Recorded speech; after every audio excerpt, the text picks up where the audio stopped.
Guys, welcome to our channel again. তো আজকে আমরা দেখাতে যাচ্ছি ডিমের বড়া। তো একটা নতুন স্টাইলে খুব সুস্বাদু একটা ডিমের বড়া আপনাদেরকে ভেজে দেখাবো। তো সবথেকে প্রথমে মাছের ডিমকে ভালো করে ধুয়ে বাটিতে নিয়ে নিয়েছি। কুচি কুচি করে কাঁচা লঙ্কা, নুন, হলুদ, কাশ্মীরি লাল মির্চ মিক্স করে দিলাম। এখন আমি বেসনকে মিক্স করছি। বেসন মিক্স করার পর আমি এখন চালের গুঁড়োকেও মিক্স করব। তো যেই পরিমাণে আপনাদের মাছের ডিম রয়েছে সেই পরিমাণেই আপনারা বেসন আর চালের গুঁড়ো নিয়ে নেবেন। মাছের ডিমের বড়া কিন্তু খেতে দারুণ লাগে, গরম গরম ভাত আর ডাল দিয়ে তো জাস্ট জমে যায়। একটা সুন্দর টেস্ট আসে, একটা মাছের ডিমের একটা ফ্লেভারটা থাকে, ঠিক আছে। আর এরম করে যদি আপনারা বড়াটাকে ভাজবেন তাহলে আপনার বড়াটা একদম টেস্টি ইয়ামি।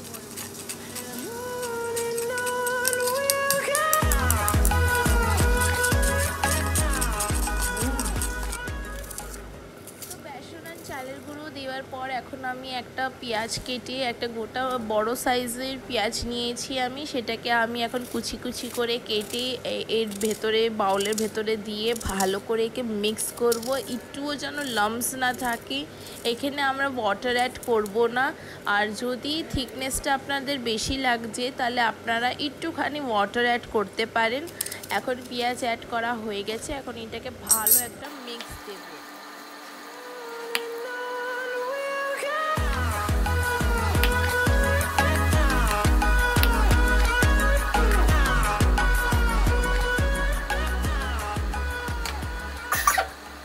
সো একটুখানি কাশ্মীরি লাল মির্চ কম লাগছিল, এই জন্যে ঝালটার পরিমাণটা যাতে ভালো থাকে এই জন্য একটুখানি কাশ্মীরি লাল মির্চ অ্যাড করেছে, একটু নুনও।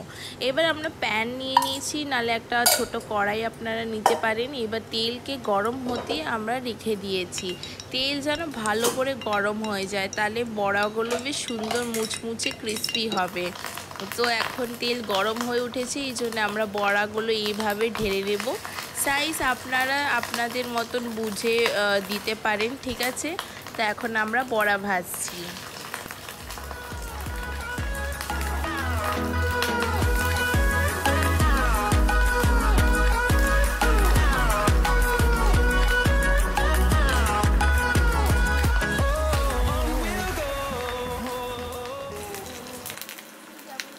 দেখতে পাচ্ছেন বড়াগুলো এখন টর্ন করে দেওয়া হচ্ছে, ঠিক আছে। এটা কিন্তু জোর আঁচেই করা হচ্ছে। আর খুব সুন্দর একটা কালার এসে গেছে, গোল্ডেন গোল্ডেন কালার আসছে। তো লালচে লালচে ভাব যখন এসে যাবে তখন আমরা বড়াদেরকে তুলে নেব। আর এই বড়াগুলো কিন্তু খেতে বেশ দারুণ লাগে। আশা করি আপনাদেরকে এই রেসিপিটা ভালো লেগেছে। ভিডিওটা যদি ভালো লাগে তাহলে লাইক করে দিন, আর যারা সাবস্ক্রাইব করেনি তারা কিন্তু নিশ্চয়ই সাবস্ক্রাইব করে দিন। আবার দেখা হবে একটা নতুন ভিডিওর সঙ্গে। ফিলহাল के लिए बाय बाय।